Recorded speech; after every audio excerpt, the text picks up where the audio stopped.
This is a day of affirmation, a celebration of liberty. This is a day of affirmation. We stand here in the name of celebration of liberty. We are committed to peaceful and non-violent change.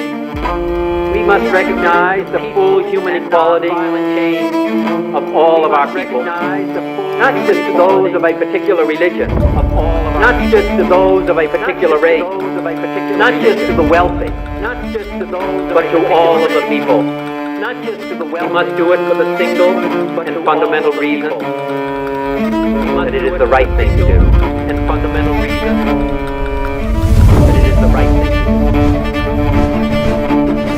A new twist this morning for the country's most famous political dynasty. RFK Jr. Robert F. Kennedy Jr. for the country's presidential race October 9th in the state. That it's time to heal a divided nation and return the power to the people. Robert Kennedy Jr.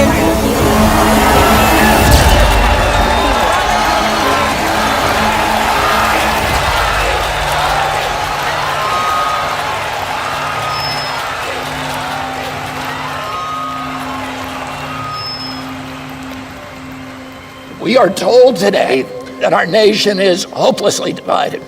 But I found something different as I travel this country. I have witnessed an upwelling of optimism that I've never seen before.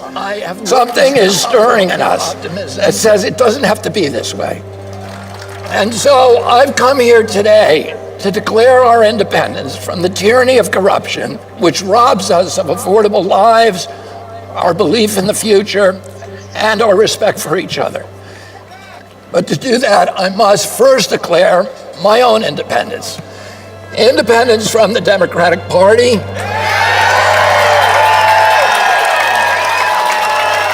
and from all other political parties. I haven't made this decision lightly. It's very painful for me to let go of the party of my uncles, my father, my grandfather, and both of my great-grandfathers, but my sacrifice is nothing compared to the risk our founding fathers took when they signed the Declaration of Independence 247 years ago. They knew that if their revolution failed, every last one of them would be hanged. They chose to place everything on the line. When John Adams put his pen down after adding his signature to the Declaration, he turned to those present and he said to them, sink or swim, live or die, survive or perish. From this day on, I am with my country. I'm going to make that same pledge to you today so that I can stand before you, as every leader should stand before you, free of partisan allegiance, free from the backroom deals, a servant only to my conscience, to my Creator, and to you. Every president enters office promising to unite the nation and to work with people from the other party across the aisle. None of them ever does it. They can't. They're already chosen a side. Well, I'm not going to have that problem. I'm going to build coalitions from both sides of the aisle. And except for the small minority of public officials who are actually corrupt, I'm going to tell you this secret. They too want liberation from the system that has captured them. And isn't that ultimately what we all want? Liberation from a system that robs us of our wealth, our health, our hope, our patriotism, our ideals, our freedoms, and ultimately our sense of ourselves as a good and capable people. Is healing our divided nation possible?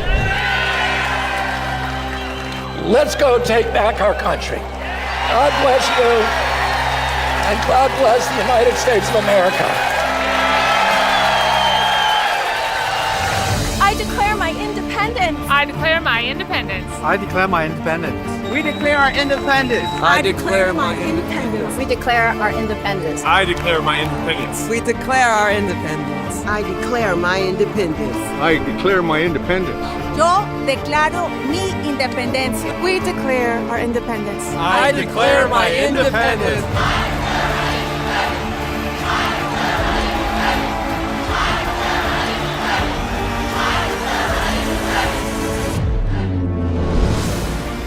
Few men are willing to brave the disapproval of their fellows, the censure of their colleagues, the wrath of their society. Moral courage is a rarer commodity than bravery in battle or great intelligence. It is the one essential, vital quality for those who seek to change the world. I'm Robert F. Kennedy Jr., and I approve this message.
Regulations on this, that, and the other. It's not working. And so we're here. Why? Because we biddle the decentralized future, which is supposedly the hope for this problem. So I'm going to welcome my friend Caitlin Long to the stage. So if y'all don't know Caitlin, she's the only person to sue the Fed.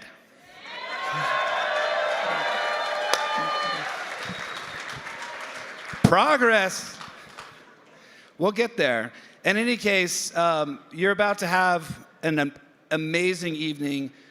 There's literally no holds barred in questions. When we were discussing this, we want as much controversy and as much truth as we can possibly muster.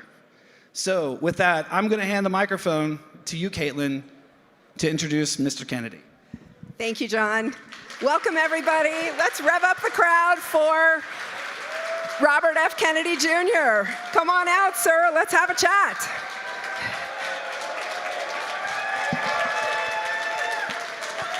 All right.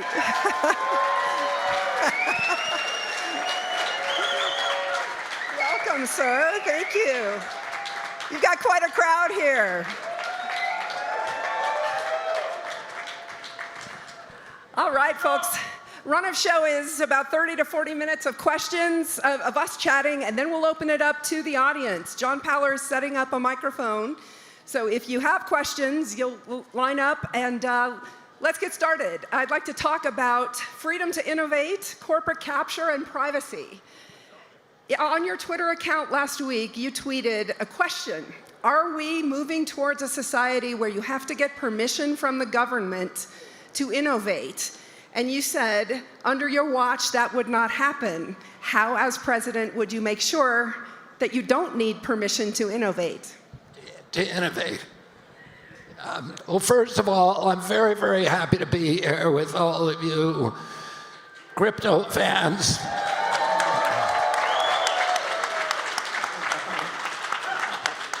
And, I saw,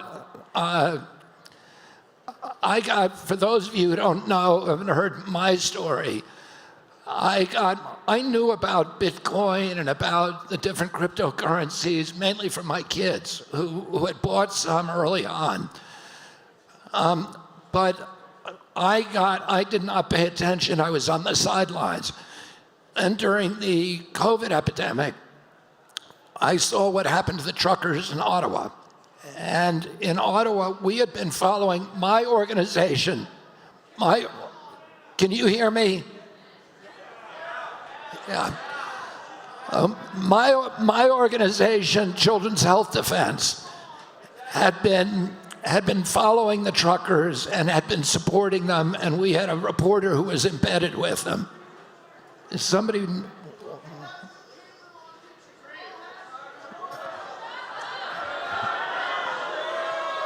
Hey, folks, let's give him the courtesy of an audience.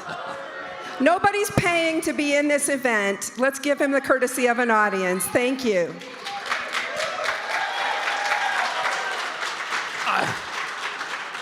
Anyway, the truckers the truckers had come from all across Canada and assembled in Ottawa to exercise rights that we all take for granted: the right to assemble, the right to petition their government, and the right to protest.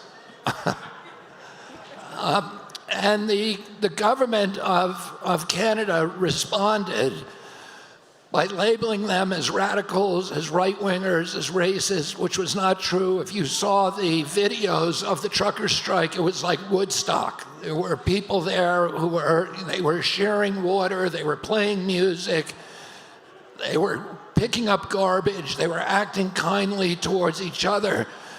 But the government used that as an excuse to use facial recognition system and other surveillance technologies to determine through the license plates, to determine and other methods to determine the identities of the truckers, and then to shut down their bank accounts.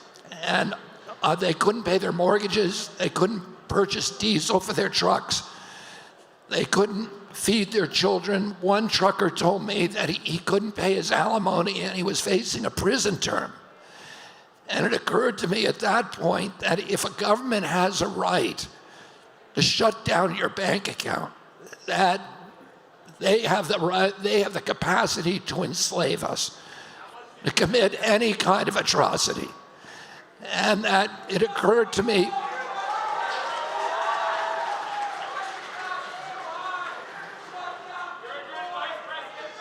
oh, come on.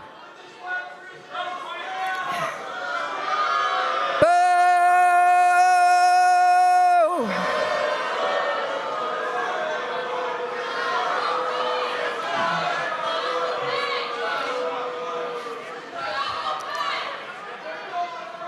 Okay, you made your point. Let's get back to listening to the presidential candidate, please.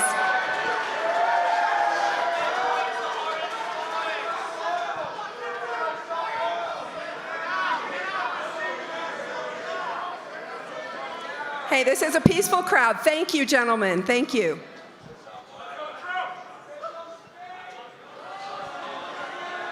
All right, let's hear about the truckers. This is quite a story. anyway, it occurred to me at that point that transactional freedom was as important to a free society as the guarantees of freedom of expression. As the First Amendment means nothing if you have the right to free speech, but the government has the right to shut down your bank account and to starve you to death if it doesn't agree with your speech. And that's when I started getting interested in cryptocurrencies and alternative currencies. And during the Great Depression, my grandfather was the first commissioner of the SEC. And at that time, there were over 3,000 local currencies in this country. And some of them outperformed the dollar. And all of the the more I learned about cryptocurrency, the more important it occurred to me that this is the off-ramp for our addiction to the Fed, to the printing of money.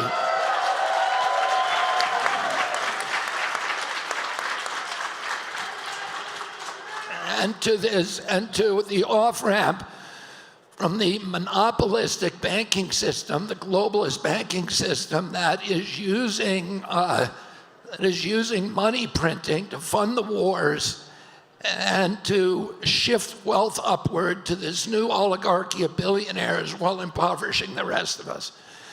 And that crypto takes the control away from the government and away from these monopolistic institutions and guarantees all kinds of freedom. And among the freedoms that we're concerned about is the freedom to keep the fruits of your labor, which inflation robs you of. And this is, cryptos are the best hedge against inflation. And by the way,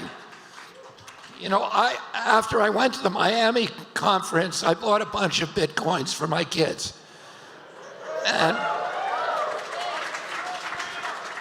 I'm going to buy some Ethereum after I leave this place.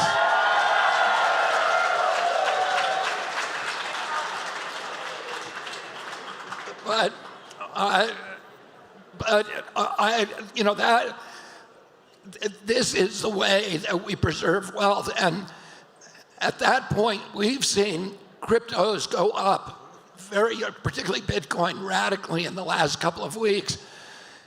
And the reason for that, somebody had to sue SEC to remove the barriers against crypto and to allow ETFs to exist. Now, when I bought my crypto, it was very hard it was very difficult to invest in cryptocurrency. And it was really only available to about 3% of the people in the world. And they were the people who were like libertarians, or they were cyberpunks, or they're people who were just curious about freedom or about innovative technologies and had the energy and the drive to figure out, how do you buy a Bitcoin? How do you buy an Ethereum coin? How do you buy a stable currency? Most people wouldn't do that. So there was only about 3%. After SEC was sued, and ETFs now come out, and you have BlackRock and all these other companies who are investing in cryptos, we're now seeing price honesty. We're seeing the price and value discovery. So the value of these currencies is skyrocketing now because people are beginning to understand that this is a hedge against inflation, that it has an intrinsic value. And we're seeing that real value reflected in the prices, these big spikes in the prices that we're experiencing in this space. So, it's about freedom, all kinds of freedoms, the freedom to keep the fruits of your labor, freedom of speech, and all the other freedoms that we care about, transactional freedom. That was great.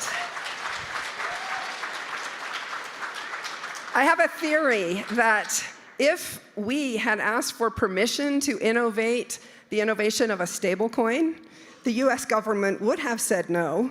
This industry is who created the stablecoin, and Paul Volcker was famous for saying about 30 years ago, the financial system really hadn't innovated anything new since the ATM.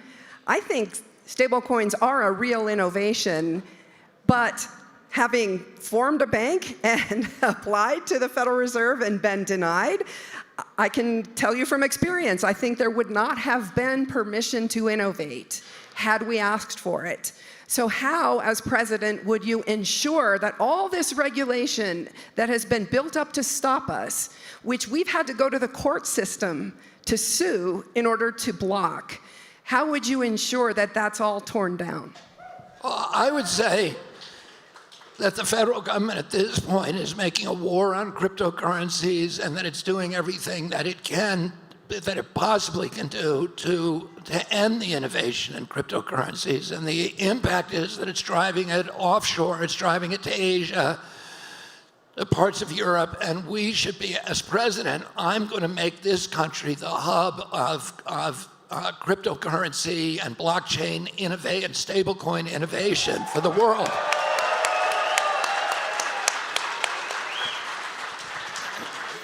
And I'm going to do that. I'm going to do that with a number of things. I'm going to end the war by the OCC, the FDIC on the banks that are actually trafficking in cryptos. I'm going to make sure that people can own their own wallets in Bitcoin. They can own their own nodes. They can, and that. Can I finish? And I'm as president of the United States, that's what I'm going to do. Oh, and I'm going to make regulation energy neutral.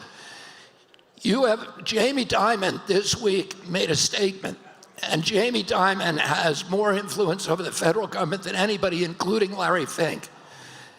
And Jamie Dimon said that his plan for cryptocurrencies was to regulate them out of existence. So, and I think that is exactly what President Biden is doing now. I'm going to change that. I'm going to make sure that our banks are crypto friendly. I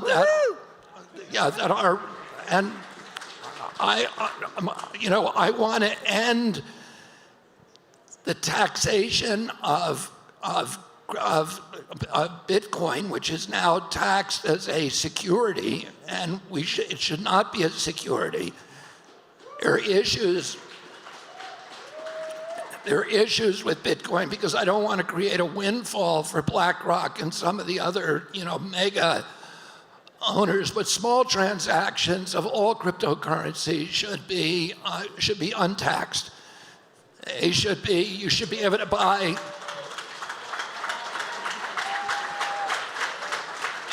You should be able to buy an apple, a beer, or an automobile using crypto without having it taxed for the value that it's accrued since you purchased it.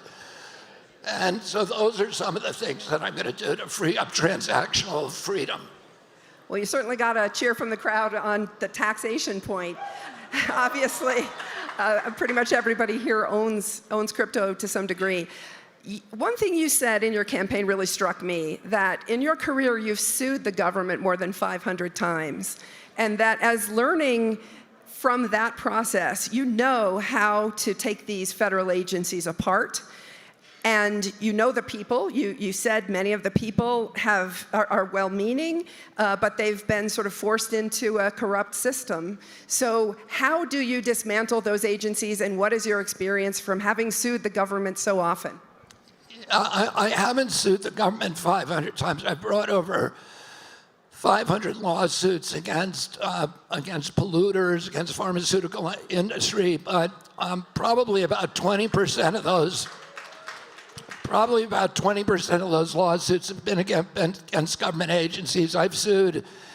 I've probably sued EPA more than any other attorney. I've sued the Department of Agriculture. I'm involved in litigation right now involving the Department of Transportation. I've sued FDA, CDC, NIH, USDA, et cetera. And when you sue them, you sue these agencies, you get a PhD in corporate capture, and you understand how to unravel it. And for me, in many of these agencies, I understand who the particular individuals are who need to be moved. I could tell you their names right now, but also the perverse incentives that put agency capture on steroids. Now, I've never sued the Fed, and I know what I want to do with the Fed, which is to restore transparency, to restore sovereignty, to make sure that the Fed is not a tool of Wall Street, that if the Fed is doing what it is, either way, I'd love to dismantle the Fed altogether. I'm also dealing with, and that's what my uncle also understood that, which is why my uncle, John Kennedy, launched right before he died the silver certificate and the gold certificates because he understood the importance of base currency. He came from a financial family, and he understood how the Fed had been captured, even back then, by Wall Street to create these inflationary cycles that were driving wealth upward and serving to consolidate wealth and to consolidate the power of the Wall Street banks. The Fed originally was created in order to make solvent, stable financial institutions during financial crises and to create liquidity. But it has devolved into a different function. And I am going to unravel that. And I'm going to, as I said, I'm going to restore sovereignty and transparency to that institution. And I'm going to make it so that Main Street is the focus of American political economy rather than Wall Street. And that's going to be the center of all of my policies, to restore Main Street and to put the reins on Wall Street. Thank you. That's news. I had not seen that was your view of the Federal Reserve before, and I really appreciate that you shared that with us today, because I think you're in a crowd that understands the significance of that and how the Federal Reserve has played a role in picking the pockets of the average American through the mechanism of inflation. And having worked on Wall Street and witnessed some of those mechanisms where people's pockets are being picked, not necessarily nefariously. Again, it's the way the system is set up. That's part of the reason why I left to come into this industry, because I understood that there are very subtle skimming mechanisms where people's pockets are being picked. The Dole Food case is a perfect example of it. The Wall Street ledger system created 1/3 more shares than were actually issued. Anytime you get an excess supply of something, leaving demand and all else equal, what happens? The price drops. So the legitimate owners of Dole Food shares had their pockets picked, and some of it was nefarious, some of it was not, but that's the dishonesty of the ledger system of Wall Street. The fact that the SEC didn't do anything about that is shocking to me, and this is the system that we have. I think a lot of folks out there know that there's something wrong with it, that there is something nefarious. They're absolutely right. But it's subtle, and I really appreciate that you shared that insight with us today. Let's talk a little bit more about corporate capture, because that is one of your big campaign themes, and you've witnessed it from your lawsuits against the government. How, other than dismantling the agencies, do you fix corporate capture? How do you get money out of politics? What would you do? Well, the biggest contributor to corporate capture was the Citizens United case. And unfortunately, it's hard to do anything about that. And for those of you who don't know Citizens United, we actually lost our democracy in the 1880s and 1890s, the Gilded Age, where you had a handful of families, the Whitneys, the Morgans, the Carnegies, the Fricks, who were controlling these big trusts, the steel trust, the sugar trust, the rail trust, et cetera, the oil trust. They had overlapping boards, and at that time in history, there was no direct election of senators. So the senators were chosen by the state legislatures. The legislatures were easily purchased and owned by this cabal of families. It was said of the Pennsylvania state legislature that it was the only legislature in the country where nobody was for sale, because John D. Rockefeller already owned them all and he wasn't selling any of them. But they could pick the Senate, they could pick the presidents of the United States. And there were no taxes at that time. There was no income taxes. There were no corporate taxes. Oh, you had a confluence of events. You had the progressive movement, which was Republican, form in the cities, the populist movement, which is Democrat, form in the countryside. You had these muckraking journalists like Ida Tarbell and Upton Sinclair, who came along and started exposing John D. Rockefeller and the other robber barons as crooks. And they wrote these extraordinary articles for McClure's, which everybody in our country read. And you had the election of a president who was part of the oligarchy, but he was not intimidated by it. And he was a populist at heart, Teddy Roosevelt. And Roosevelt created, during those administrations, created the graduated income tax, the corporate income tax, so corporations had to pay their fair share of our national bills for the first time in history. They created the 40-hour work week. They allowed unions to organize. They gave women the vote. They created in 2000, and they created their Sherman Antitrust Act and broke up the Standard Oil Company. The most important bill that they passed to save democracy was a bill that they passed in 2008, or 1908, sorry, that made it illegal for corporations to donate to federal political candidates. And that rule stood for 102 years. And then a business-friendly Supreme Court threw it out in 2010 in the Citizens United case, and they said that monetary contributions to a politician are the equivalent of speech, and therefore they're protected by the First Amendment of the Constitution. So because it is a constitutional finding by the highest court in the land, it is very, very difficult to unravel that bill. And that was when this amplification, this acceleration of corporate capture on steroids really began.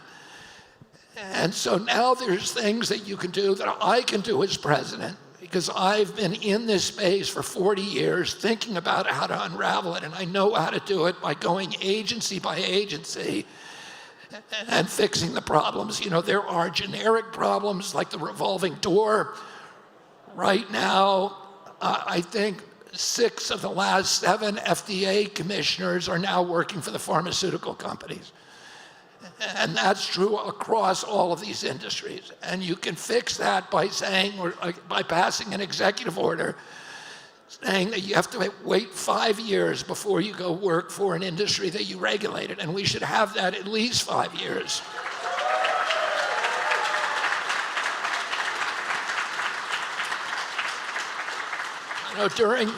President Trump promised that he was going to drain the swamp, but he came and he appointed John Bolton to run the NSA, who is the template for a swamp creature. And he put Scott Gottlieb, who was a business partner of Pfizer, to run FDA. And Gottlieb did a $100 billion favor for Pfizer, and then he went back to Pfizer. So he's now on Pfizer's board collecting his payoff. And if you look at every one of those agencies, they were being run by swamp creatures, by people who were part of the industry that agency's supposed to regulate. And I'm not going to do it that way. I'm going to bring in people who are honest. I know myself, I'm going to be directly involved in and running and unraveling corporate capture in each of these agencies. I'm going to bring in people like you who are going to help me unravel the Fed and its control of our society.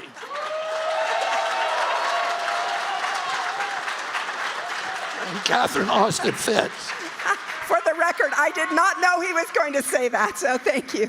But I actually want to pull on that thread. Richie Torres, who is one of the most popular representatives in Congress for defending the right to transact, the freedom to innovate, he made a comment recently that struck me, which is that in Congress, they're sending the draft bills to the agencies, and the agencies are effectively drafting the bills. And I thought about that from my own experience, that the regulations have become so complicated that the elected officials can't possibly know them all. And that puts an incredible amount of power in the hands of the agencies. And Richie was openly questioning on the stablecoin bill why they're consulting with the agencies who have tried to kill this industry. So how do you literally tear down the regulatory structure to simplify it so that the elected officials can have the power again? Yeah, I'm actually more worried about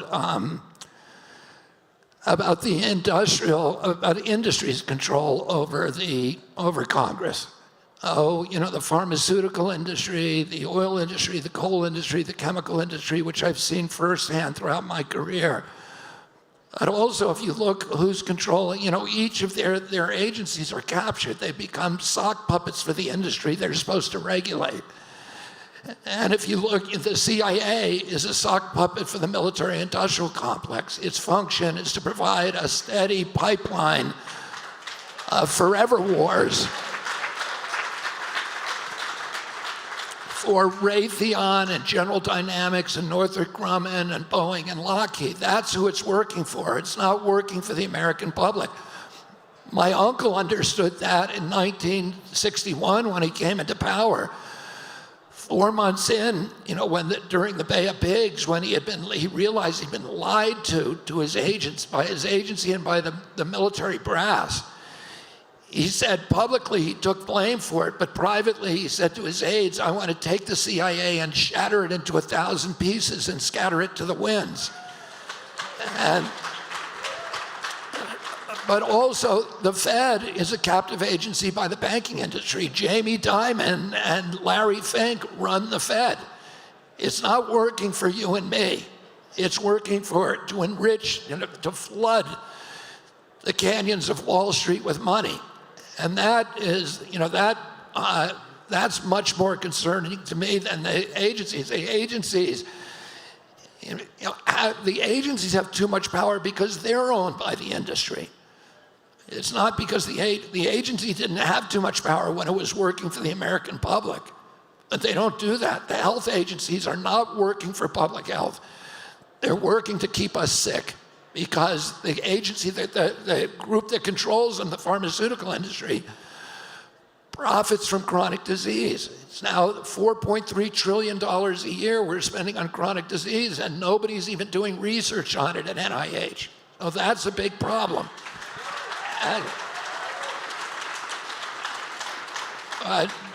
You know, like all of these agencies are controlled by an industry, and I think that is the biggest threat to American democracy. Yeah, thank you. What struck me when I saw that interview was you said that you were the man for the time because of the need to take power out of Washington, D.C., and the experience that you had had from suing an agency, which I've only done once, and we don't know the outcome yet. Let's talk a little bit next about privacy. You started by talking at the beginning of this about the story of the truckers in Canada. Everybody, all the shadowy supercoders in this room are working on creating a more honest financial system by using a more honest ledger. It's really that simple. And what happened with the truckers in Canada that struck you is happening a lot. And a lot of it has to do with privacy. Yesterday, most of you don't even know this. I sat up here on this stage yesterday talking about regulation and mentioned the Corporate Transparency Act. Well, last night, an Alabama federal district judge struck down the Corporate Transparency Act as unconstitutional. Now, the impact on all of you is that DAOs would not be able to comply with the Corporate Transparency Act. That was an attack by the Biden administration on our sector, and a federal judge struck it down last night. So let's talk a little bit about financial privacy and the right to transact. Yeah, I mean, first of all, I think that's one of the great, one of the role that this group is very, very critical for this group to play, particularly as AI comes on the scene, and that which really, is an opportunity for innovation, an opportunity to benefit our lives, but also a real threat to human freedoms and human sovereignty over our own lives and existence. And one of the safeguards, the bulwarks against these encroachments by AI is the requirement for open source algorithms. And And then, you know, and the potential also for smart contracts and all the other benefits that we can get from smart chain from blockchain for our economy, but also for our freedom.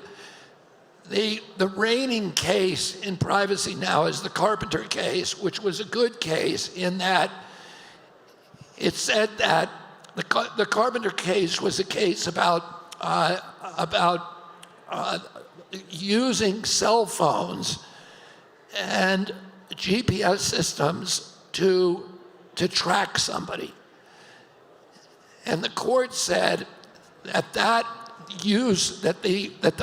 federal enforcement agencies needed to get a warrant to get your GPS tracking information from your cell phone or from other GPS sources. That was a protected privacy right. But they also said at the same time, and that was a very good decision. They also said in the same decision that if you voluntarily give your information to a company, then that is not protected from federal investigations. Oh, you all know that if you rent a car, or if you buy a cell phone or whatever, that you have to sign these terms and condition contracts. When you rent a car, you are giving all of your information, the speed you drive, the distance you go, the places you go, but also the conversations that you have in that car that are picked up by microphones. That is all owned by Hertz or Avis or Budget. And what this federal case said is that since you voluntarily gave it to them, that it is now discovered, it is that the federal enforcement agencies, the FBI, can get that information from those companies without a warrant. So I think that is a really catastrophic decision, because you and I all know that we sign these terms and condition contracts with our companies, and that they're using that to harvest information. It's the new oil rush. You know, Siri knows everything about you. You voluntarily signed a contract for that. Siri is not working for you. They're working for Bill Gates, and you know, all these people are harvesting information. And now all of that information is available to the government enforcement agencies without a warrant, and that's wrong. They should get a warrant. It is a real incursion on all of our privacy.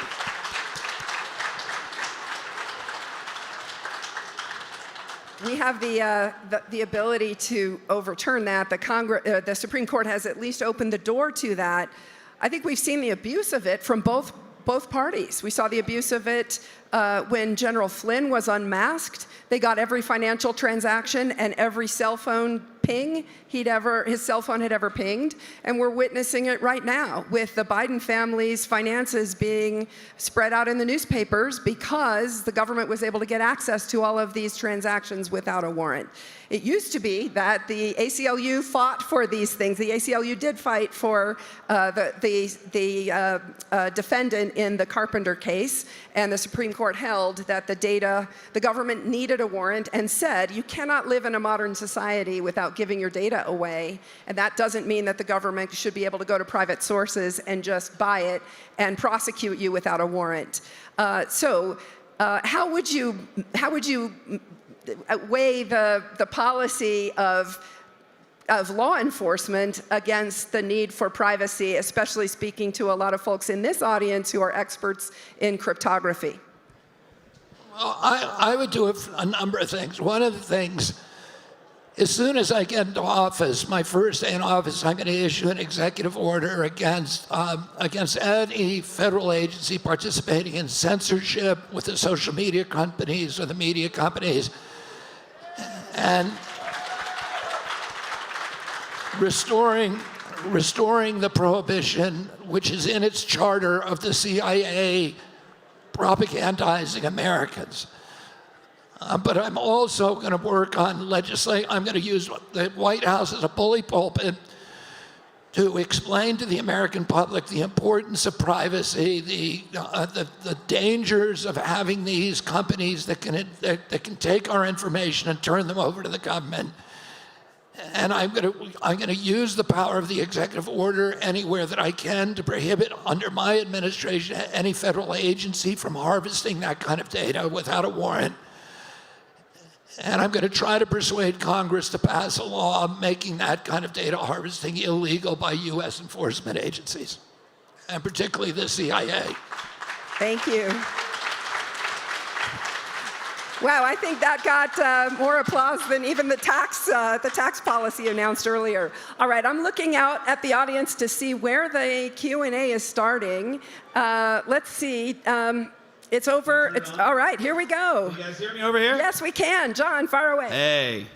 So I'm not going to ask a question, but I'm going to be helping curate over here. So we got some interested folks to ask some questions. We're going to go for about 20 minutes, and then we'll say our adieus. Okay, so after the 20 minutes, I'm coming up on stage, though, so don't go anywhere. Okay. Okay. All right, do we have number one? Okay, who's got the first question? Go ahead. All right, well, first off, thank you for being here. I think I speak with all of us. Thank you for being here. My name's Tyler, TY Crypto. I got a question for you here. So, in terms of elections, we hear a lot of bull with elections. You can put elections on a blockchain. Is that something that you would look into as president so that we can have fair and free elections for the first time in, I can't even tell you how long? Yeah, I mean, I'm intrigued by that idea. You know, my objective is to have elections in this country that everybody has faith in, that make it as easy as possible to vote, and that nobody in this country suspects that the vote is rigged or fixed. So if you can come up with with a plan for doing that, I will do everything in my power to promote it. And if blockchain is the answer, then that's a great answer.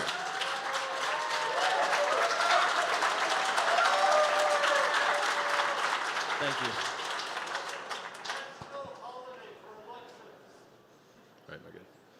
You said that your grandfather was the first commissioner of the SEC. So based on that, what are your thoughts on politicians doing insider trading like Nancy Pelosi? I think that should be forbidden. She's an incredible investor, though. And really, I know that my kids showed me a site the other day that just follows her investments. It's like a fund. Because she's such a genius. Yeah, I think it should be illegal. Thank you. Just one last question. So I just want to say I work for a company that called Inside 4, and what we do is we track inside trading. I have the website on the back of my hoodie, inside4.com. It's a good domain. Hear. So we actually track inside trading. So check it out, inside4.com. Okay, thank you. Hello, how's everybody doing? So my question is, if you're elected president, what would you immediately do about the 17,000 orphans that are in Palestine killed by Israel's unjust bombing of their country? You mean what would I do about ending the war in Gaza? Is that what you're saying? Specifically around the orphans that have had their family members killed and don't have anybody to rely on. The 17,000 of them since October, specifically, and the thousands more since before then. Yeah, I mean, I would do everything I can to make sure those orphans are taken care of, that they're not starving, that they're receiving medical care. And I think that should be a priority of U.S. policy in the region.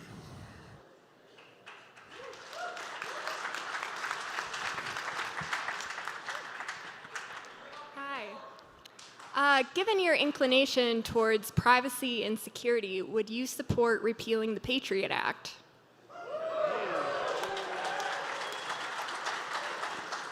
Yeah, I would have repealed the Patriot Act the first day it was passed.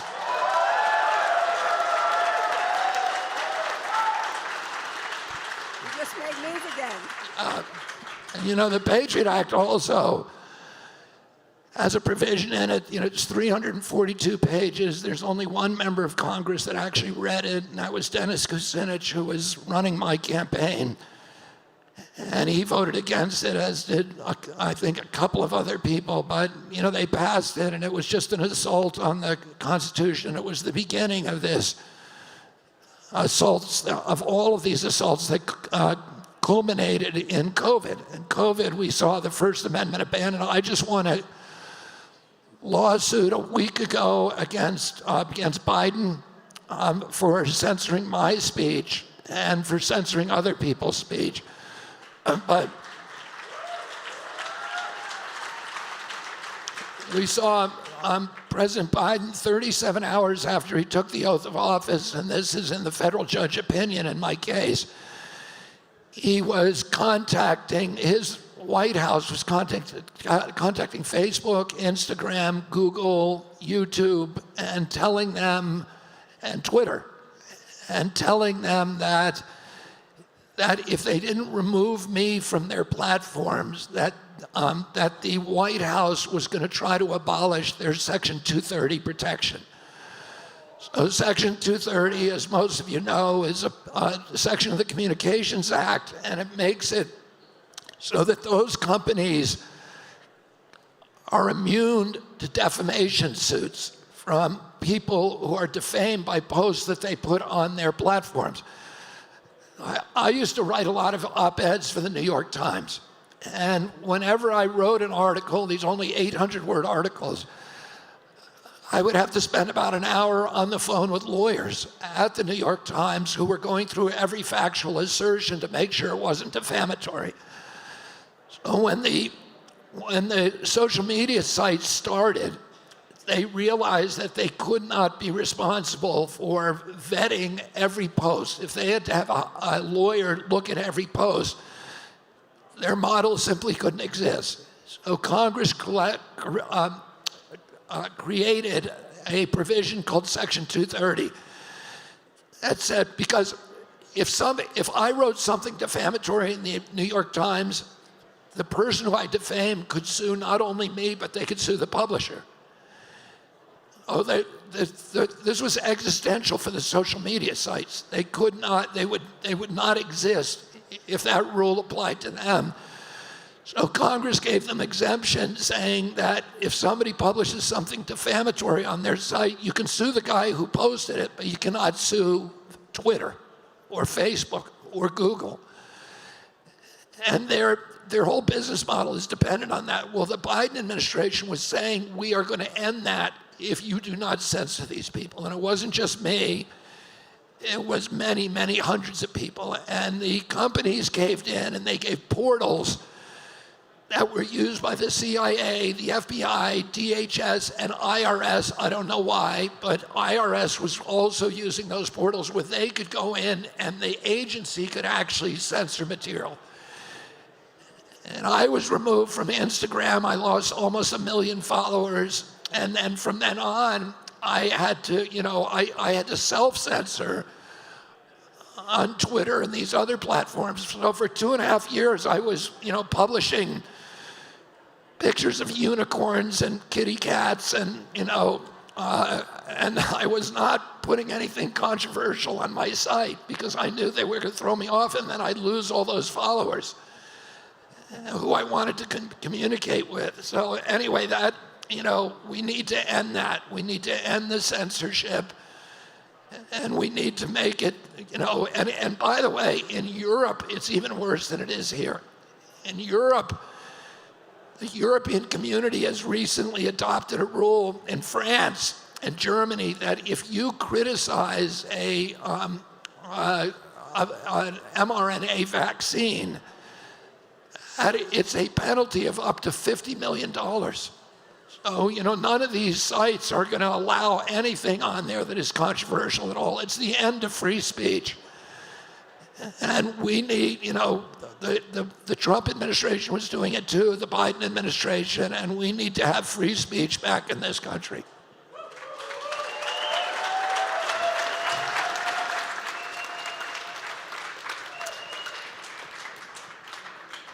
I deeply appreciate your views on the freedom to transact. And my question is, does that apply only to Americans or to everyone, everywhere? In this room, we're no big fans of the SEC and Gary Gensler, but the organizations probably cause more harm would be FinCEN and OFAC, and regulations would say hundreds of millions of people on this planet are designated as basically terrorists. This is what got Binance in trouble with their multi-billion-dollar settlement. It's what was used for basis throw the founders of Tornado Cash in prison. And so would love to hear your thoughts on that. I could not hear the question. Can you? The freedom to transact, does that apply only to Americans or to people everywhere? This was the basis for Tornado Cash founders being thrown in prison, for the Binance founder having a multi-billion-dollar settlement because of OFAC violations. Yeah. I mean, as President of the United States, I'll only have control over what happens here in this country. Other countries are going to have their own rules, and countries like China are going to have very, very different regulations than we have here.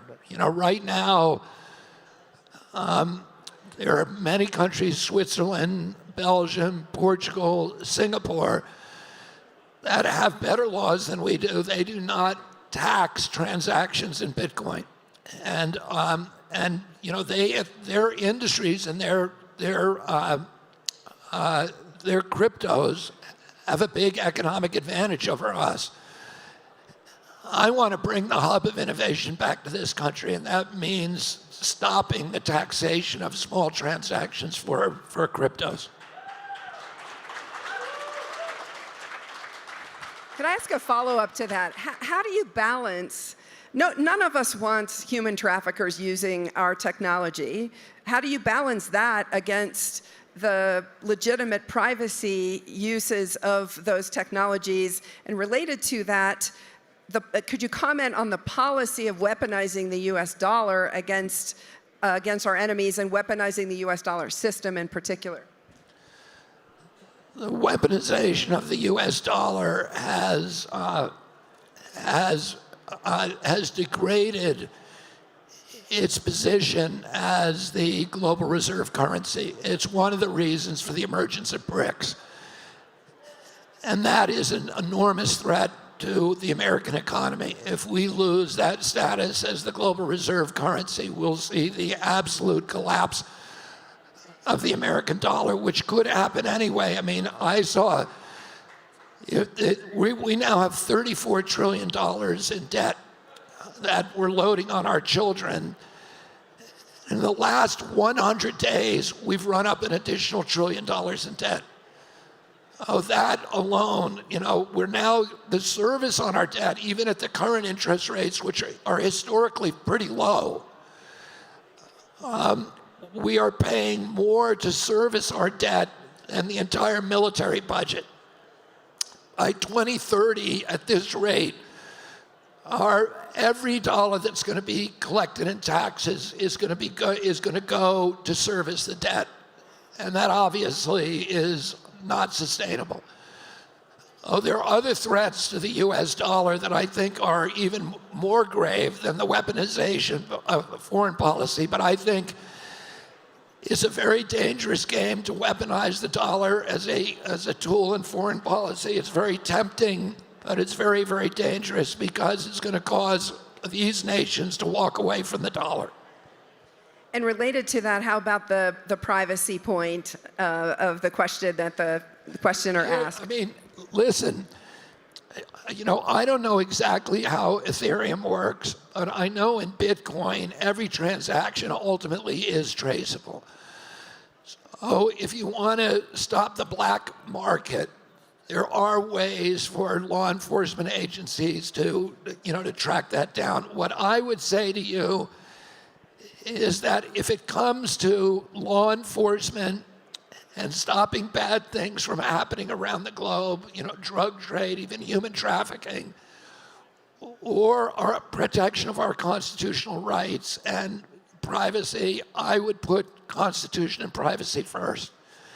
And I would say, if we have to choose, if there's no other choice but that, I would have to go with the Constitution and privacy.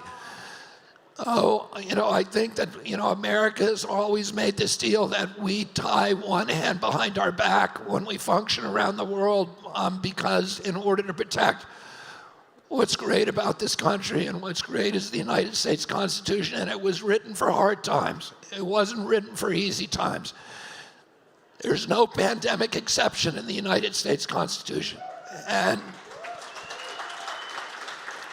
the framers of the Constitution knew all about epidemics. There was 2 epidemics during the Revolutionary War. One of them, the armies of Virginia were decimated by a malaria epidemic. There was a smallpox epidemic that absolutely debilitated the armies of New England at the very time that Benedict Arnold's army had conquered Montreal. So he had made it into the inner city, he had taken the city, but he had to withdraw the troops and give up Canada because he couldn't support him because so many of his troops were down with smallpox. And if that hadn't been so, Canada today would be part of the United States. And all of the framers, when they gathered at Philadelphia, knew that.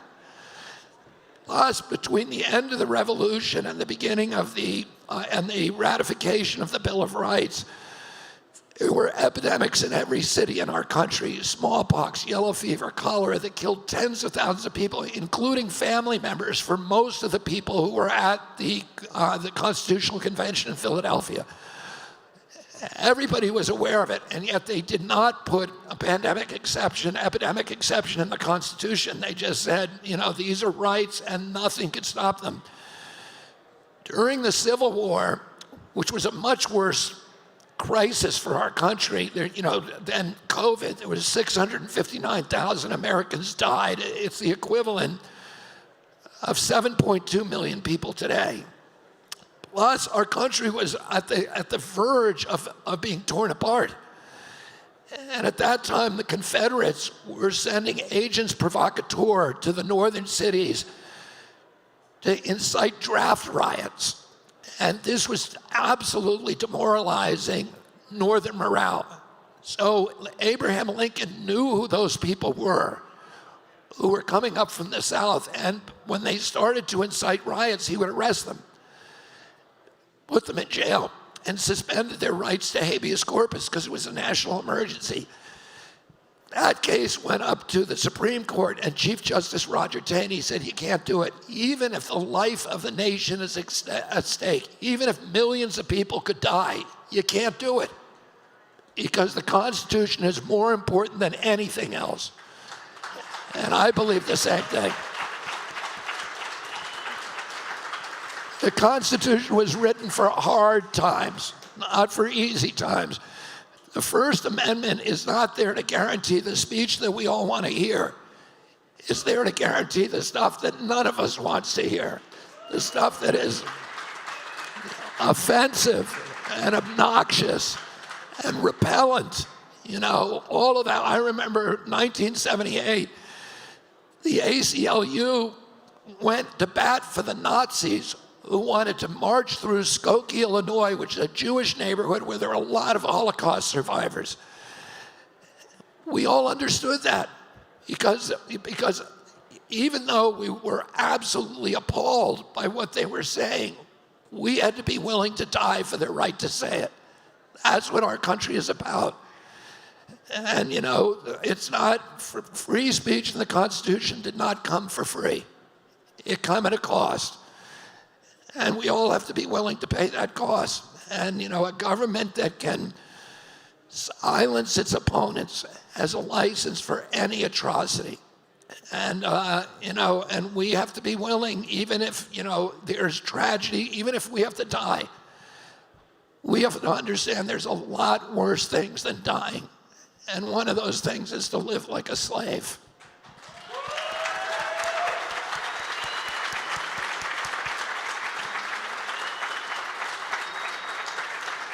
Thank you. That was great. We're getting the hook here. I want to thank you, Bobby, for your presence here today. I also want to congratulate the audience. We had some agent provocateurs at the beginning of this, and you handled that with grace. I especially want to thank you guys here in the front row for respectfully escorting the gentleman out when he had said what he was going to say.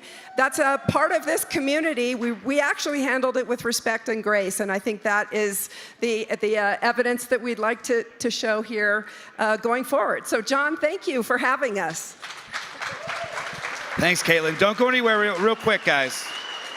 So, please, big round of applause. Thank you.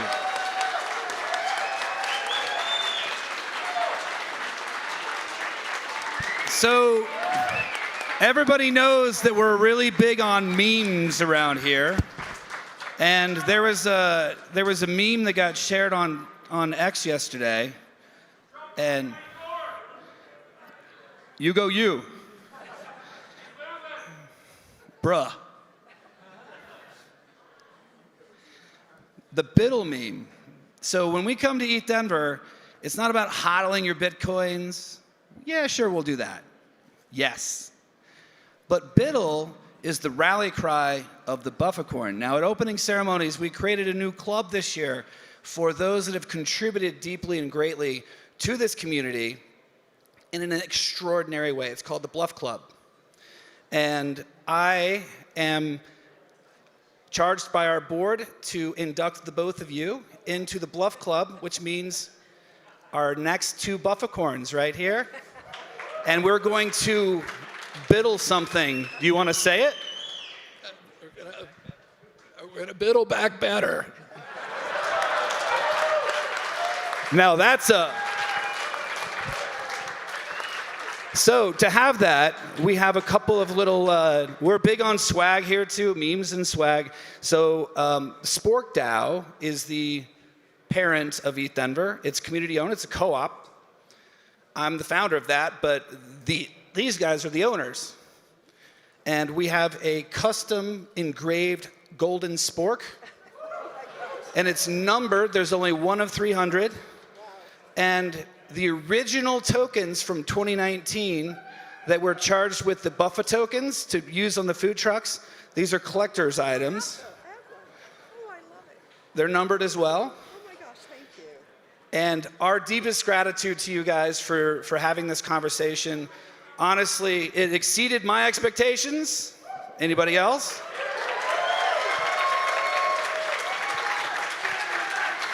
Now, if you are interested, we still have a little bit of space at the reception, the meet and greet that's happening near the Bufficorn Biddle Brigade Lounge right now. So if you do want to come in, again, memes, it's $528 for the meet and greet. And if you want to get into, I'm not sure if we have any room in the VIP, but it's $5,280. Anybody know what the meme is? Mile High City. Thank you. We do that all the time. So thank you for coming. This is the final piece of content for the weekend. So with that, we bid you biddle.